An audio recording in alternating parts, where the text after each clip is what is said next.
কি গো তোমাকে আবার দুঃখী লাগছে কেন আজকে? কি হলো আবার তোমার? আমি কি কিছু করেছি নাকি? নাকি মেয়েটা কিছু করেছে? না গো, তোমরা কেউ কিছু করনি। আমি চিন্তায় আছি তোমার জন্য। কি থেকে যে কি হবে কিছুই বুঝতে পারছি না। কি থেকে আবার কি হবে? তুমি একটু পরিষ্কার করে বলো, বুঝতে পারছি না বাপু।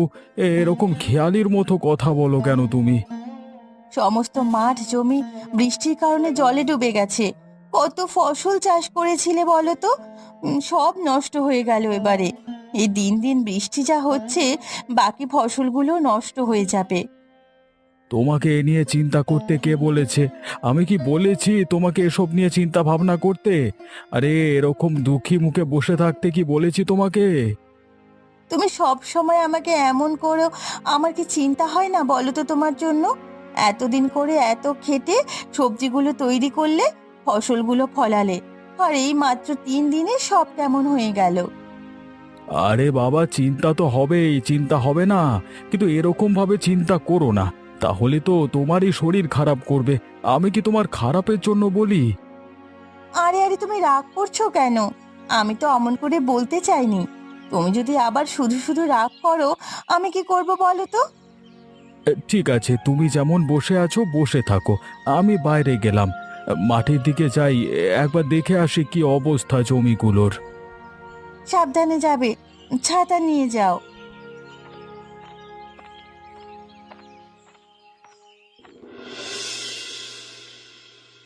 কি গো, আমাদের তো যাবার সময় হয়ে গেল। সবাইকে একবার জানিয়ে দেব না আমরা যে চলে যাচ্ছি? জানিয়ে তো দিতেই হবে। এতদিন তো তারাই আমাদের পাশে ছিল, সুখে দুঃখে সব সময় পাশে এসে দাঁড়িয়েছে। আর যখন চলে যাচ্ছি, তাদেরকে একবার বলে যাব না? আচ্ছা, আমাদের হাঁসগুলো কি করবে? ওগুলো তো আর নিয়ে যাওয়া যাবে না। তাহলে এইগুলো কি করবে বলে ভেবেছো? হ্যাঁ, আমি ভাবছিলাম যদি মিষ্টিকে দিয়ে দেওয়া যেত, ও খুব যত্ন করে পশু পাখিদের, আমাদের হাঁসগুলোকে ভালো রাখবে। ওর কাছে একমাত্র হাঁসগুলোকে নিশ্চিন্তে রাখা যাবে। ওটুকু বাচ্চা মেয়ে হাঁসগুলোর কি করে দেখাশোনা করবে গো? ও ও কি পারবে আদেও? তুমি বুঝিয়ে বলছো তো কথাটা? আমি যথেষ্ট বিচার বিবেচনা করেই বলছি। কেউ যদি ভালো করে আমাদের হাঁসগুলো দেখাশোনা করতে পারে, সে একমাত্র মিষ্টি করবে। কিন্তু মিষ্টি তো এখন ছোট।